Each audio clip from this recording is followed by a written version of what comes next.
Diego Maradona a eu la main heureuse. Sous les yeux du roi Pelé, la France hérite du Pérou dans son groupe et évite ainsi l'Espagne ou l'Uruguay. Dinamarca. Australia. Le Danemark et l'Australie sont les autres adversaires des Bleus. 3 sélections qualifiées en barrage. Un tirage favorable, même si Didier Deschamps refuse de s'enflammer. Tirage plutôt clément, on peut difficilement dire le contraire. Ça y est, vous allez commencer. Je m'en doutais un petit peu. Qu'est-ce que je vais vous répondre? Que ça aurait pu être pire, oui, bien évidemment. Les joueurs, eux, semblent plutôt satisfaits. C'est un tirage assez favorable. Après, c'est à nous de rester concentrés. Il ne faudra pas se relâcher, mais j'ai confiance en l'équipe et si j'y suis ou si je ne suis pas, je sais que l'équipe fera largement le boulot mental pour tuer les matchs dès le début. C'est des matchs qui sont plutôt à notre portée, mais voilà, il faudra mettre les ingrédients quand l'occasion se présentera. Mais au fond de votre tête, les mecs, dans votre agenda, c'est Coupe du Monde en juin. Pensez-y, chaque jour, les mecs. Chaque jour, que ce soit sur le terrain ou en dehors du terrain, faites ce qu'il faut. Vous attendez la Coupe du Monde avec impatience? Elle va arriver vite, bien évidemment. Ouais, rien de plus beau. Ouais. Coupe du Monde, magnifique. On va se préparer, on va tout faire pour être compétitif. L'objectif, c'est quoi? L'objectif, c'est de progresser. Vous savez, on a été en quart de finale au Brésil. Je souhaite qu'on continue de progresser. C'est-à-dire le dernier carré me paraîtrait être un objectif possible pour l'équipe de France. Oui, il avait dit ça aussi avant l'Euro. Aujourd'hui, on fait partie des têtes de série, même si la réalité, c'est qu'aujourd'hui, il y a quand même des pays, des nations qui ont de l'avance sur nous. Pas qu'en termes de qualité, c'est surtout par rapport à leur vécu, leur expérience internationale. Pour atteindre au moins les demi-finales cet été, Deschamps doit trouver l'équilibre entre jeunesse et expérience.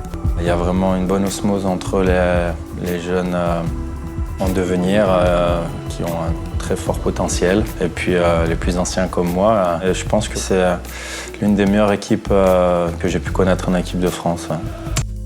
On aura besoin de cette diversité de qualité offensive pour atteindre nos objectifs. On a de grands espoirs et on a envie de faire de belles choses, ça c'est sûr.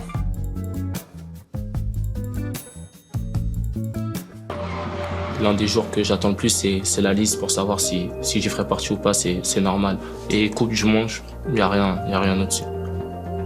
Je pense que c'est la compétition avec le plus de prestige. C'est pas une compétition qu'on joue souvent, c'est une compétition qu'on a on va avoir 3 fois si vraiment on a de la chance dans notre vie. Donc en rater une, forcément, ça ferait mal, mais après la meilleure équipe ira et le but c'est que la France gagne la Coupe du Monde, peu importe les joueurs qu'il y a. Vous pensez que la France peut la gagner, la Coupe du Monde?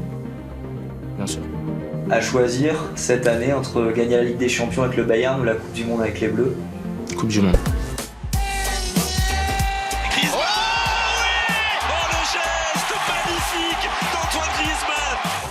L'objectif de la Coupe du Monde, est-ce que c'est la gagner? C'est d'aller le plus loin possible. Vous avez du mal à le dire. Non. Que dans un coin de la tête, c'est quand même le rêve ultime. Ouais, même quand t'es gamin, tu rêves de gagner la Coupe du Monde, tu rêves d'en jouer une, mais voilà, on a un coach qui l'a gagné et il sait par où faut passer. La Coupe du Monde, la France a-t-elle le potentiel pour la remporter? Le potentiel, oui.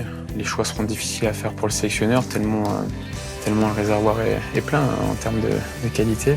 En tout cas, lorsqu'on rentre sur le terrain, c'est pour gagner, parce que gagner un trophée avec l'équipe nationale, c'est certainement ce qui existe de plus beau dans le football, et en tout cas, ce sera notre ambition. On peut être champion du monde, Blaise? On peut, mais après, on n'est pas la seule nation. En tout cas, on a l'effectif pour. Ah oui, n'oublie pas, clique sur le logo Téléfoot au milieu de ton écran pour ne rien rater du contenu exclusif de la chaîne. À la prochaine!